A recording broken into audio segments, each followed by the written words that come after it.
So now you guys are almost camera setting experts. Next up, what we're going to be talking about is aperture. It's a very important fundamental understanding of how to get the most out of your, camera video settings.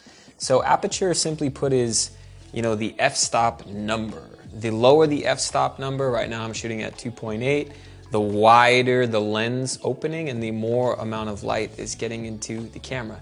The higher the number, the exact opposite. The less light, the less depth of field. So let's explain what that means. So the higher the f-stop, the smaller opening and the less depth of field. This is great when you want to make everything in focus, like for a landscape shot, action shots where there's a lot of movement or a lot of things in the image you want to have in focus, and really wide angle shots.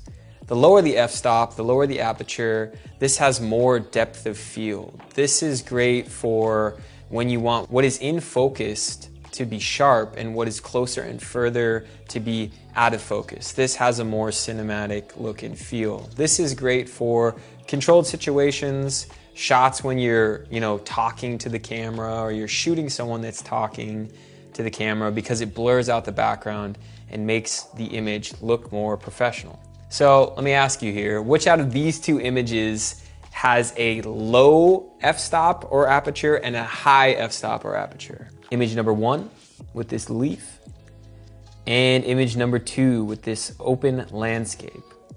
So would you guess that image number 1 with the leaf is a wide aperture with a shallow depth of field, or a narrow depth of field with a high aperture? Okay, perfect, yes. This is shot at f2. The aperture is wide open, so the leaf is in focus, what's behind it is blurred. This gives a really great look and style, so we want to keep this in mind when we're going into our own projects. Do we want to have, that everything is in focus look that's more action oriented? Are we shooting like some parkour video where someone's doing backflips off a bridge? Maybe, maybe not. So this image on the right, if you had to guess the f-stop, what would you guess? Would it be an f4, f5, f10, f15? It's got to be up there pretty high, so let's see. f22, that's why the rocks that are only a few feet away from the camera are just as in focus as that mountain that's hundreds of feet away from the camera. So hopefully that gives you an idea of when to use a wide aperture and when to use a high or low aperture. Right now, I'm shooting at f2.0, which is a relatively low aperture because I know I want to be in focus and I want the background to be blurry, right? I'm not shooting this really cool mountain landscape, so I'm not at f22. Plus, I'm not out in a really bright scenario with broad daylight. You're going to need a really high aperture, and that's going to give you a properly exposed image. Next up is the focal length, or the angle of view that lets in light into the camera, okay? The millimeter, the mm on your lens equals the millimeter, and the shorter that mm number is, the shorter the focal length, or the wider the angle of view. A 22 millimeter is a relatively wide angle of view, while a 200 millimeter, which is a much higher number, is a much more narrow field of view, or a much more telephoto type lens. Wider is for more action oriented, a fun and playful feel. Generally, YouTube videos are shot on a much wider. Right now we're shooting at about 22, 24. This gives a wider feel. If it's something that's more documentary style, or something where you're shooting something off in a distance, you're gonna wanna use a telephoto lens so you can get a much more zoomed in look and a shallower depth of field. So the overall wider is more desirable for YouTube and Instagram style, while a telephoto is like, shooting things like wedding style, or more of a documentary style, or more of something where you want to have a more professional look, okay? The wider the angle, the less depth of field, the more everything's in focus. The shallower, or the higher the focal length, the shallower the field of view. Also, the shallower the depth of field. What's in focus is clear, what's out of focus is very blurry. So let me ask, let's get back to this leaf and mountain image here. Which angle here is a wide angle and which one is a telephoto? Is the leaf wide or telephoto? Okay, Now, if you're guessing that, what would you guess would be the millimeter of this shot of the leaf? Would it be a 20 millimeter, 50 millimeter, 100, 150, 200? Let's see. Okay, so this is a 200 millimeter lens. You can tell that the camera is probably, 6 to 8 or 9 feet away from that leaf, but it's zoomed in and creating a very crisp image with a soft background. Now, if we look at this mountain image, would you put this as a 10 millimeter, 30 millimeter, 40, 50, 80 millimeter? It's probably gonna be on the much lower end because it's a pretty wide angle. So let's see. Yep, that's a 20 millimeter. That's why we can see such a wide field of view in this landscape. So hopefully that's making sense. You're able to kind of compile this together. Of course, I'm gonna be demonstrating this later in the course. This is getting us to the point where we're all speaking the same language. Let's hop into frame rate. This is the amount of frames that's shot per second, okay? The way each frame rate looks has to do with the way our eyes see and perceive the world. Our eyes, yes, the eyes in our head, most closely see to 24 frames per second. This is normal life speed with the natural motion blur of your eye. If you look at your hand and you do this, you're gonna see that there's a slight motion blur that your eye is actually seeing. Now, if I'm shooting at 24 frames per second on my camera or my phone, there's gonna be a similar motion blur if we have the shutter speed at the proper level. And so the frame rate really has to do with the way it looks is in comparison to what your eye normally sees. Hopefully that's making sense. This causes a similar motion blur that's similar in detail to moving objects that our eye sees. So films choose to shoot 24 as their standard style of frame rate because it creates that pleasing look that your eye is naturally used to. This is a soft, a little surreal, and 24 has this really cool film-esque appearance. Now, on the other hand, 30 frames per second, I'll try not to get too technical here, but this has more of a realistic broadcast TV, home movie kind of almost fake feeling. Yeah, you know, news stations, old VHS camcorders for home movies, they have this kind of like weird, fake, non-real feeling. You see a news anchor and he looks very plasticky. That's because they're shooting all at 30 frames per second. And even though that's only 6 frames per second faster than 24, it really does change the look. So I personally don't recommend ever shooting at 30 frames per second. There's not really a need unless you're really going for that stylistic choice for a specific purpose. Stick to 24. Next up is 60 frames a second, okay? This is almost doubling the normal speed of life at 24 frames a second. 60, you're doubling the frame rate, which is perfect for action. It has this very like high definition look because it's picking up twice as many pictures per second or frames per second, but it can feel a little plasticky if it's for a talking interview, okay? So the way and the reason you would use that if you wanted to slow down that footage in post-production for a slow motion like montage or cutaway shots, which we'll talk about, but it just gives it a much different feeling when you have that frame rate, okay? Because you're doubling what you would normally see. And lastly, 120 and 240 frames a second. You're rarely gonna shoot like this, but this is really cool for really epic, slow motion, dramatic style footage. That's when you would wanna use a really high frame rate of 120 to 240. So hopefully that gives you a kind of idea for when and where to use what kind of frame rate. Now what I'm gonna do is switch over my camera from 24 to 30 and to 60 so you guys can see the aesthetic difference. All right, so now we're at 30 frames a second. It'll be a slight difference, a slight little change. And there's a lawnmower outside, so I apologize. I'm hoping it doesn't pick up too much on the mic. But yeah, right now we're at 29.97 frames per second, which is 30 frames per second. And yeah, you can kind of see the difference. Now let's go to 60 frames per second, or in some cases 59.94 frames per second. And so now that's a pretty big difference because we're doubling our frame rate. And if I wanted to now, I can slow this down in post-production like this.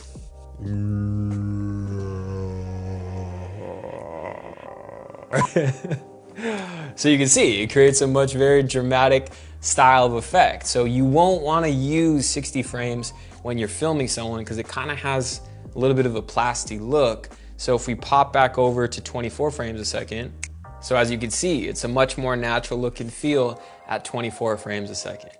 But I'm hoping that this gives you guys a really solid understanding of how to use your camera settings without any of the extra fluff or stuff that you really don't need to know, but this will really get you off the ground and able to shoot in any scenario with whatever kind of camera you're shooting with. So now in the next lecture, we're gonna do a learning exercise where you guys are gonna be able to apply these actual understandings and techniques to your own shoot and project. So I will see you guys in the next learning exercise. So now that you really understand the fundamentals of your video settings for your camera and for your phone, it's time to apply all this information we just learned. So it's your turn. So what we're gonna do is we're gonna do a learning exercise on shooting one shot in two different ways, okay? What we're gonna do is choose one subject or object or scene or whatever you wanna shoot, and we're gonna shoot it two different ways, okay? The first way is gonna be on auto settings or improper settings, okay? The information before what you learned in this course so far, okay? So overexposed, the ISO is all wrong, the shutter speed is all wrong, or the aperture is not really ideal for what you're shooting. And then you're gonna shoot it a second way, which is gonna be the upgraded way with what the information that you learned so far. So what I want you to really do is apply yourself on this learning exercise and use the proper ISO, shutter speed, picture profile, white balance, aperture, and focal length. You guys are more than welcome to do either a video of you talking or a photo of an object that's at your house or outdoors, really whatever you want, something to get creative with. And you're gonna export that video link or screenshot with the standard shot first and then the upgraded shot to the course Q&A and share your before and after of not using what you've learned or maybe the way you would have shot it before, and then using these techniques to shoot something in a much more aesthetically pleasing way. So I'm gonna cut to me doing this too right now along with you guys. In my own house, I'm gonna choose something to shoot. I'm gonna shoot it the improper way, and then I'm gonna shoot a second, much better image. So the first thing I'm gonna do is with my smartphone, I'm gonna find something at my house and I'm gonna shoot it with like improper settings, and I'm gonna do a screen capture so you guys can see exactly what I'm doing, and then I'm gonna shoot it with the proper settings and show you the before and after. So let's see what we can find. All right, so we have our first image here on my smartphone, and we can see our shutter speed is at 24 frames per second. Our white balance is at tungsten, so there's kind of this weird purplish hue to it. And so our auto white balance is set to the improper setting for this type of environment. And our ISO is pretty high for this kind of scenario. So what I'm gonna do first is start with the shutter speed, and I'm gonna go to 50th. And then I'm gonna move to our white balance here, and I'm gonna go to manual. And now I'm gonna go and I'm gonna set this. See, that's a little too blue. The Kelvin rating is too low. I'm gonna go at about 3,500 here. I'm gonna tap on where we want to focus. And I'm gonna check the ISO here. Bring the ISO down just a little bit. Perfect, and so here's my before, and here's my after shot. All right, for this next example, we have this painting here, and now I'm shooting on my DSLR. So let's see if we first start with focusing on the focal length aspect of our settings. If I zoom in here and change the focal length, we see a little bit of change in the overall depth of field and the overall stylizing of, really picking up on the depth and the texture of this image. So if we zoom back out, we're at 24 frames. Let's get our settings right. Let's first start by opening up our aperture from a 9.0 to a 2.8. This is gonna give us a much more shallow and stylized depth of field. Now we're going to drop our ISO to something about, let's say 1250, let's say 1250. And we can now see that we're getting a little bit more of a shallow depth of field. We can see that this painting in the foreground is in focus, while this one in the back is out of focus. And now we can come back to this one being in focus. And to accentuate this look even more, we can change our focal length from a 24 millimeter to something like a 70 millimeter, so that now we really have this cooler style depth of field, right? Where we can really focus in on the depth of this image.